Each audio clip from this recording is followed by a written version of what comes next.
Un encuentro con su palabra, porque secase la hierba, marchitase la flor, mas la palabra de Dios permanece para siempre. Con ustedes, el doctor José Ricardo Arias Quintero.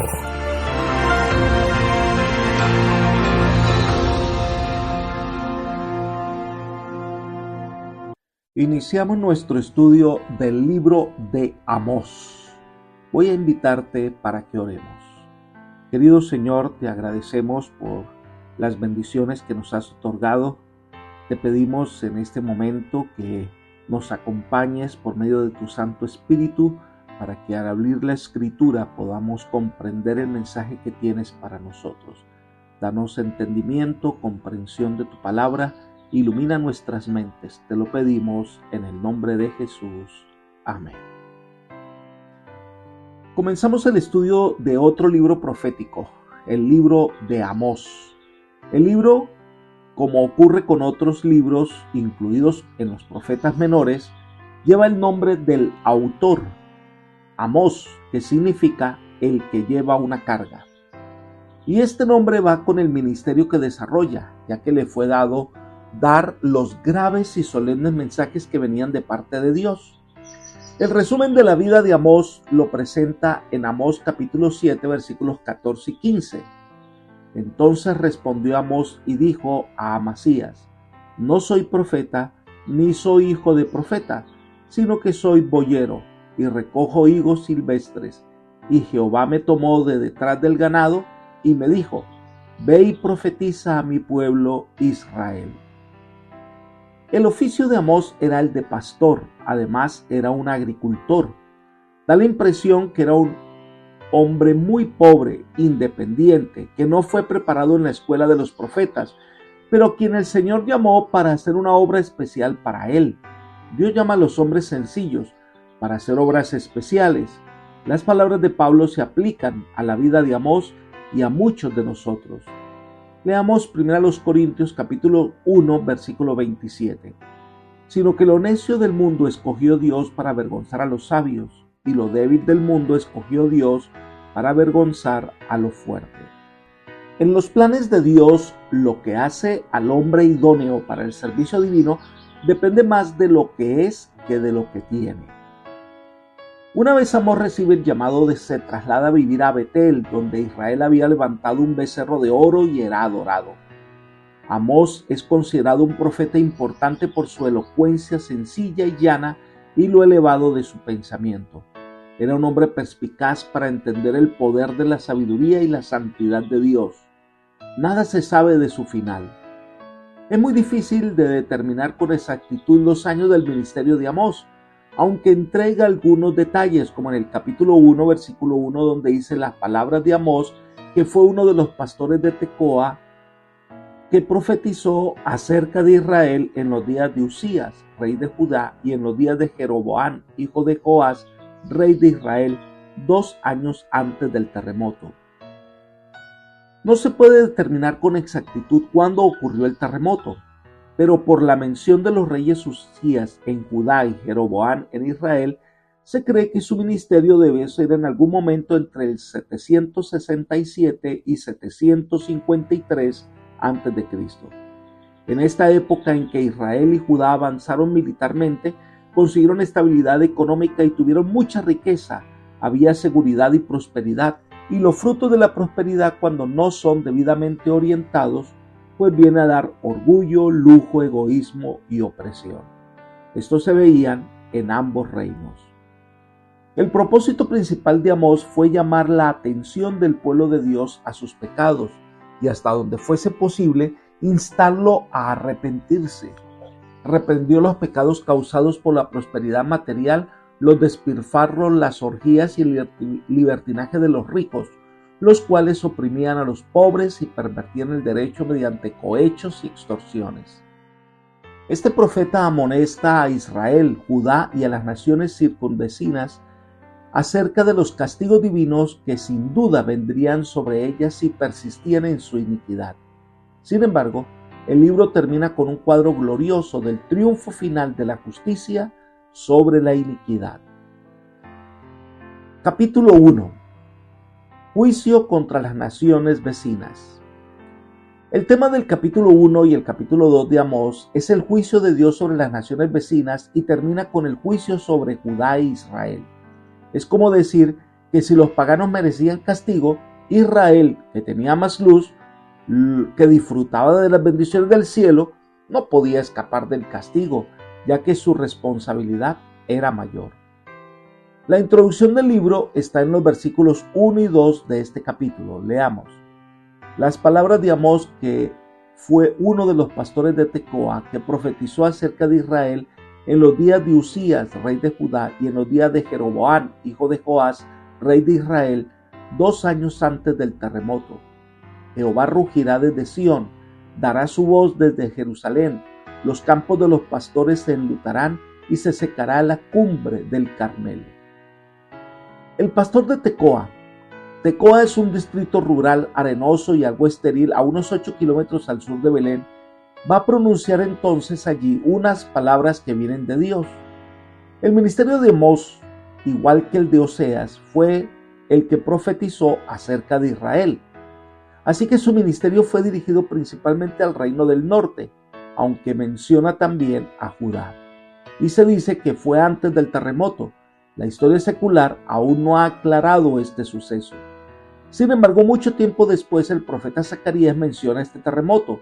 Sin duda fue tan grave que dejó una profunda impresión en la mente de las generaciones posteriores.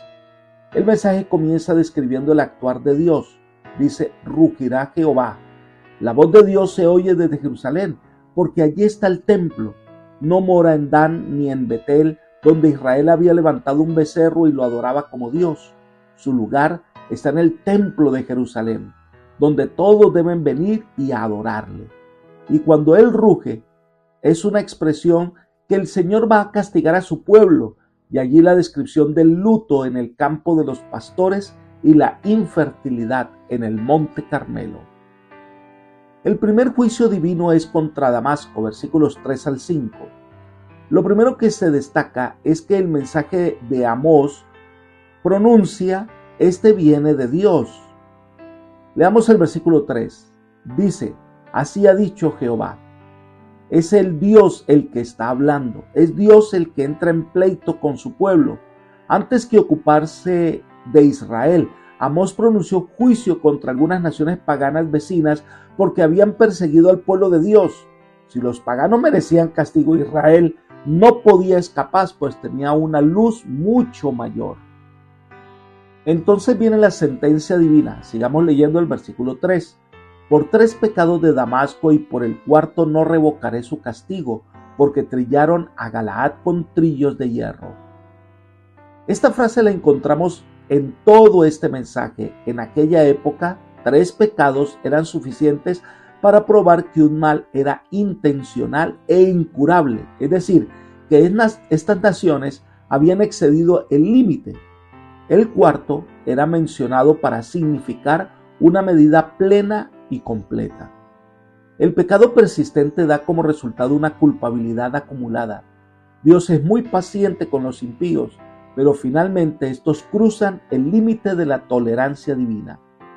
En la nueva versión internacional leemos lo siguiente: los delitos de Damasco han llegado a su colmo, por tanto no revocaré su castigo. Damasco, una de las ciudades más antiguas del mundo, capital del reino de Siria, mantuvo una enemistad intermitente con Israel. Fueron crueles y usaban los trillos, hechos con piedra, para destruir los sembrados. Se menciona a Galaad, la altiplanicie de campos de pastoreo al este del Jordán. El nombre aquí implica todo el territorio al este del Jordán que fue dado a Gad, Rubén y a la media tribu de Manasés. En los versículos 4 y 5 describe el castigo que vendrá sobre esta ciudad. Dice, prenderé fuego a la casa de Hazael y consumirá los palacios de Ben-Hadad. Quebraré los cerrojos de Damasco y destruiré a los moradores del valle de Abel y a los gobernadores de Bet-Edén, y el pueblo de Siria será transportado a Kir, dice Jehová. Dios prenderá fuego a sus palacios, es decir, vendrá guerra y males sobre esta ciudad de Hazael, que representa la dinastía de Damasco con sus magníficos palacios reales. Esta orgullosa ciudad recibiría una justa retribución por sus pecados. Un detalle interesante es que usaban cerrojos para asegurar las puertas de la ciudad. Entonces Damasco no podrá refugiarse porque sus cerrojos son quebrados, es decir, quedará a expensas del invasor.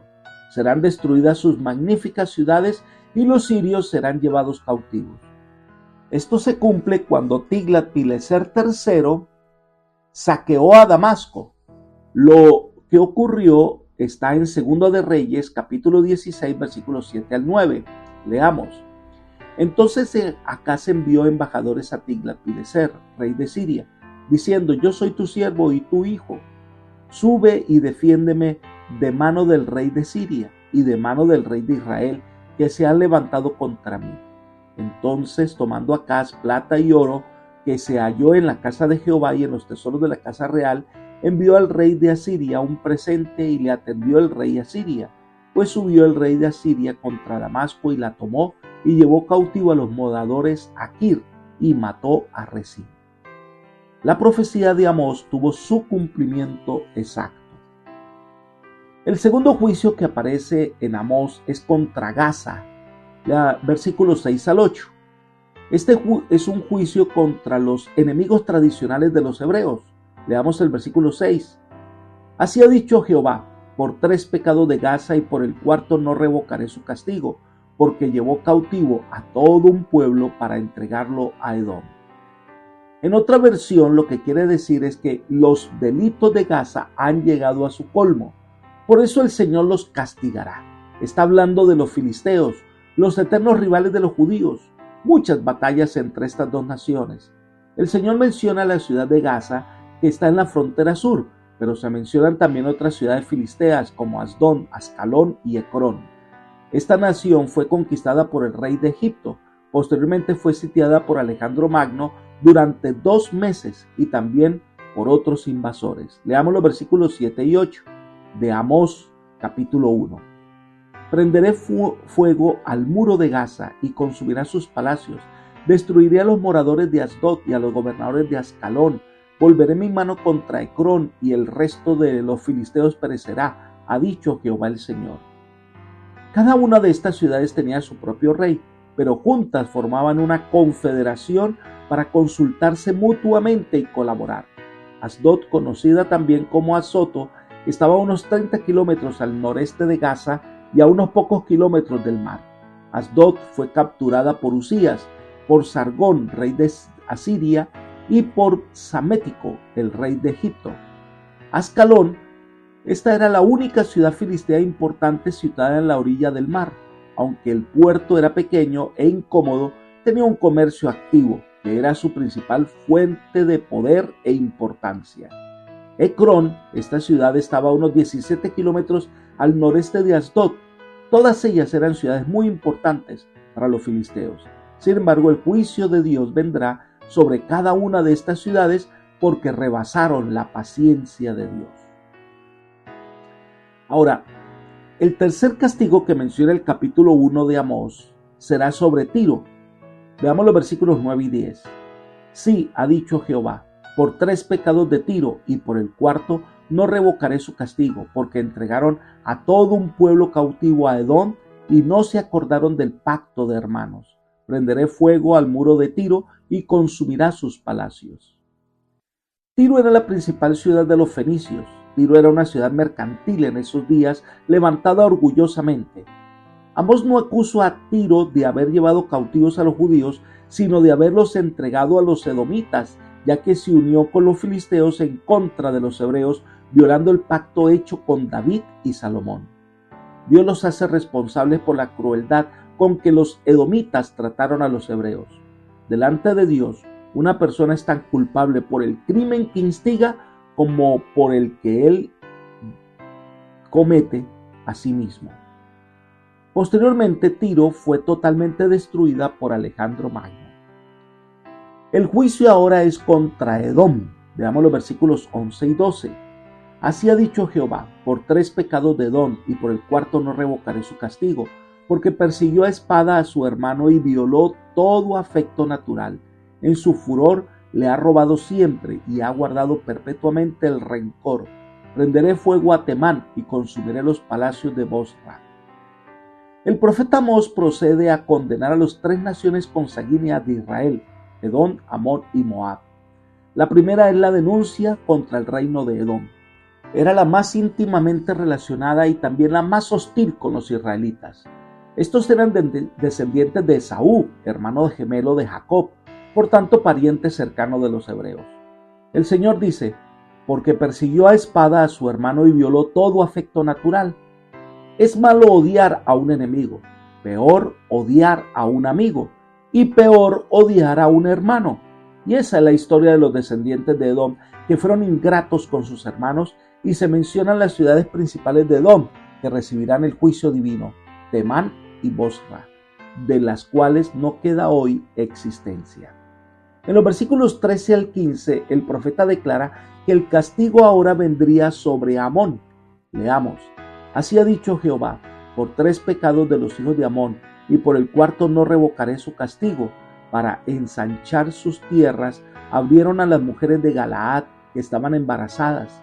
Encenderé fuego en el muro de Rabá, y consumirá sus palacios con estruendo en el día de batalla, con tempestad en día tempestuoso, y su rey irá en cautiverio con todos sus príncipes, dice Jehová.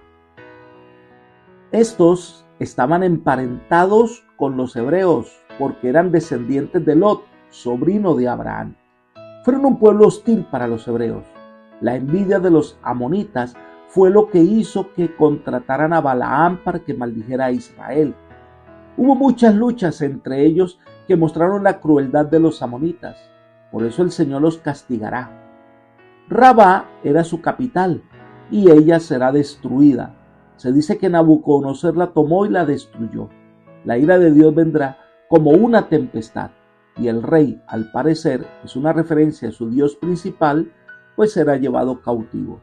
Estas naciones reciben la reprimenda de parte de Dios por sus acciones. Apreciado amigo y hermano, al resumir la historia de Israel y estas naciones, podemos concluir que en el caso de Israel, el cautiverio tenía el propósito de que se llevara a cabo una reforma, y en el caso de las naciones paganas, juzgadas aquí por Dios debido a sus crímenes, el cautiverio marcaría la terminación de su tiempo de gracia. A cada uno el Señor da oportunidades para que pueda cumplir el propósito de su existencia. Dios extiende su gracia salvadora. Corresponde a cada uno decidir si acepta o rechaza. Te invito a aceptar la gracia divina para que tu vida sea transformada. Que el Señor te bendiga y te guarde y te guíe hoy por sendas de justicia. Es mi oración por ti. Amén.